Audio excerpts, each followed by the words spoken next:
Assalamualaikum warahmatullahi wabarakatuh. Saya Rizky Atululu Ilmu Zayana, NIM 1230818383039. Di sini saya akan menjelaskan mengenai hasil dari analisis psikologi politik. Di sini saya akan menjelaskan mengenai kasus pertama. Kasus ini kasus korupsi dana bansos yang dilakukan oleh Menteri Juliari dan juga Joko Santoso dan Adi Wahyono. Di sini korupsi tersebut dengan paket sembako kurang lebih 5,9 triliun dengan 272 kontrak yang dilaksanakan sebanyak 2 periode. Tahapan ini Mensos Juliari itu menunjuk Joko Santoso dan juga Adi Wahyono untuk menjabat sebagai pembuat komitmen dalam proyek bansos ini. Dari penunjukan yang dilakukan oleh menteri tadi kepada Joko Santoso dan juga Adi Wahyono ini, fee yang didapatkan ini dibagi menjadi 3, yaitu Adi Wahyono, Joko Santoso dan juga Menteri Juliari. Dugaan dari KPK ini adanya kesepakatan tersebut bahwa hasil fee-nya ini dibagi menjadi 2. Selanjutnya yaitu kasus mantan Kakor Lantas Polri, yaitu Joko Susilo. Beliau melakukan korupsi dengan pengadaan simulator SIM. Kasus ini terjadi pada tahun 2011. Direktur Utama PT ITI atau PT Inovasi Teknologi Indonesia, Sukajo S. Bambang atau disebut Pak Bambang ini, yang pertama menyampaikan atau membeberkan bahwa Joko Susilo ini melakukan korupsi pengadaan SIM. Masalah ini bermula saat perusahaan PT CMMA atau PT Citra Mandiri Metalindo Abadi ini yang digandeng untuk membuat simulator SIM. Perusahaan yang memenangkan tender ini berdasarkan keterangan dari Bambang, PT CMMA ini memenangkan proyek simulator kemudi sepeda motor dan juga mobil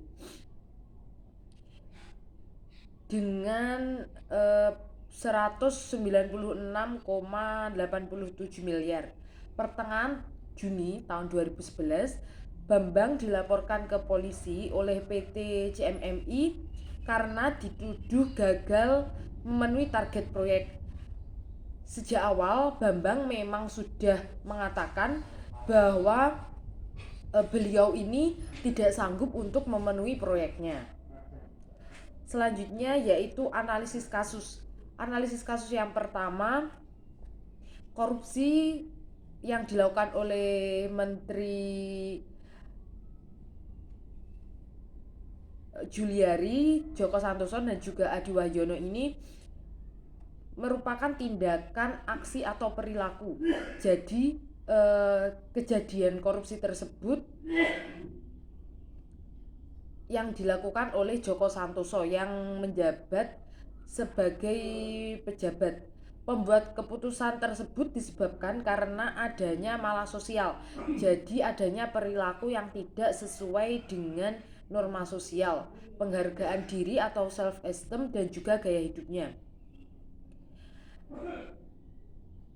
Dalam kasus psikologi, korupsi dianggap menyangkut pada aspek perilaku atau behavior.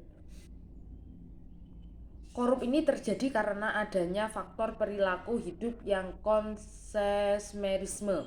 Selain itu, terjadi faktor sosial yang menyebabkan adanya perilaku korup, seperti karena pendekatannya yang bermacam-macam.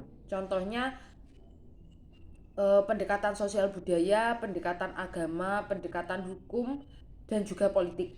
Sedangkan penyebab dari faktor psikologisnya ini karena memang adanya niat dalam dirinya untuk melakukan korupsi. Selanjutnya analisis kasus yang kedua. Kasus yang dilakukan oleh Joko Susilo terhadap proyek simulator SIM, menurut analisis dari psikologisnya, kasus ini merupakan suatu hasil dari pekerjaan yang buruk. Menurut Jack Bolognegon, faktor yang menyebabkan korupsi yaitu keserakahan, kesempatan, kebutuhan, serta pengungkapan.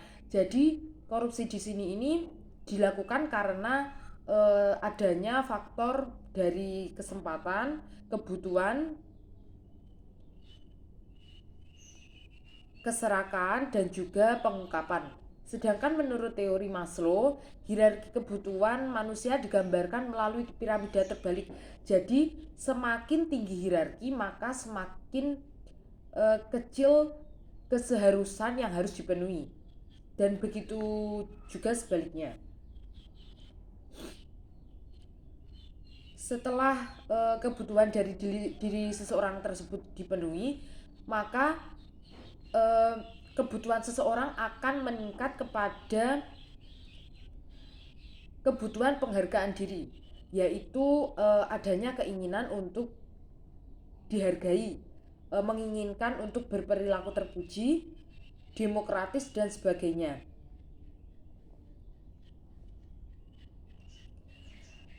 Dari pemaparan tersebut,